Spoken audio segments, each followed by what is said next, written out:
అందరినీ కూర్చుండబెట్టుకుని ఎంతో వైభవోపేతంగా ఈ ఊరు ఉత్సవం జరిపించే సమయంలో అసలీనవాణి ఆకాశవాణి ఓయి కంస రాబోయేటటువంటి మరణాన్ని ఎరుగగా నీ చెల్లెలినటువంటి దేవకిని దేవకి భర్త అయినటువంటి వసుదేవుని ఎంతో అట్టహాసంగా ఊరేగింపు చేస్తున్నావు.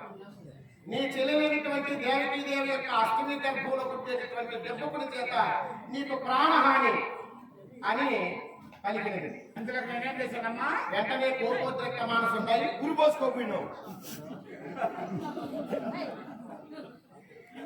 మా ఇంటిని రథం నుండి ధనాతలం పోయి పడవేసి మా శిరోజును బట్టి నా జడ బట్టి ఈడ్చి అవతకు నెట్టి నీ కరవారపు చేత నన్ను తెగవేయి కొనగా అన్నా కాళ్ళ పారాడైనా ఆరలేదే, నా పిల్లి చెప్పినటువంటి పచ్చని తోరణాలు ఇంకా వాడనే లేదు. అప్పుడు నన్ను చంపలేనుకున్నావా? నా గర్భంలో పుట్టేటటువంటి జంతువుల చేత కదా నీకు ప్రాణహాని, మా వల్ల కాదు కదా. ఈ క్షణం నుండి నా గర్భంలో ఏ బిడ్డ పుట్టినా సరే అది మొదటిగా రెండవదా ఆడదా మగ అనేటటువంటి తేడా లేకుండా నీ కర్తములకు ఆహుతిగా ఇస్తాను. మాటలు ఇచ్చాము. ఎందుకు ఇచ్చావా? ఇచ్చినటువంటి మాట ప్రకారం వరుసగా 6 మంది బిడ్డలు ఇచ్చేసాం. 7వ కాంపు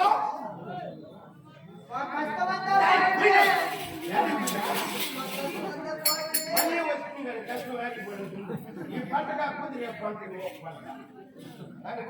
6 మంది బిడ్డలు ఇచ్చాము. 7వ కాన్పు భిన్నమైపోయింది. ఓన్లే ఈ కాస్తమే గర్భమున ఆయన చెప్తారు పోనీ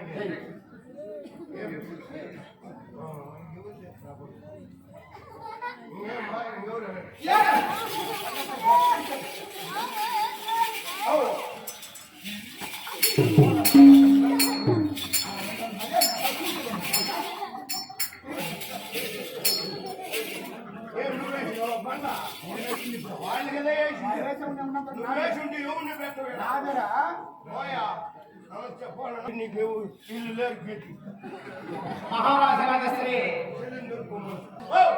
అగర్భంలో ఏమిటి చెప్పండి, నిజం చెప్పండి. నీకు తెలుదానా?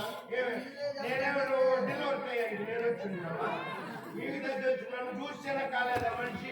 నేను న్యాయం చెప్దాం అనుకునే ఉన్నా నీకు.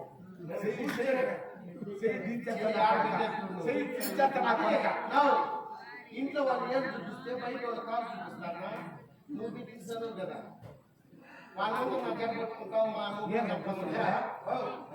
మీ అన్నకు 8 దినాలు మొక్కం కల వేరే ఈ పొద్దు టైం 5 గంటలు పడిపోతా ఉంటాడు. భయమే లేదు, అంతవరకు ఏం పాటు పడతావు పోడు. అమ్మా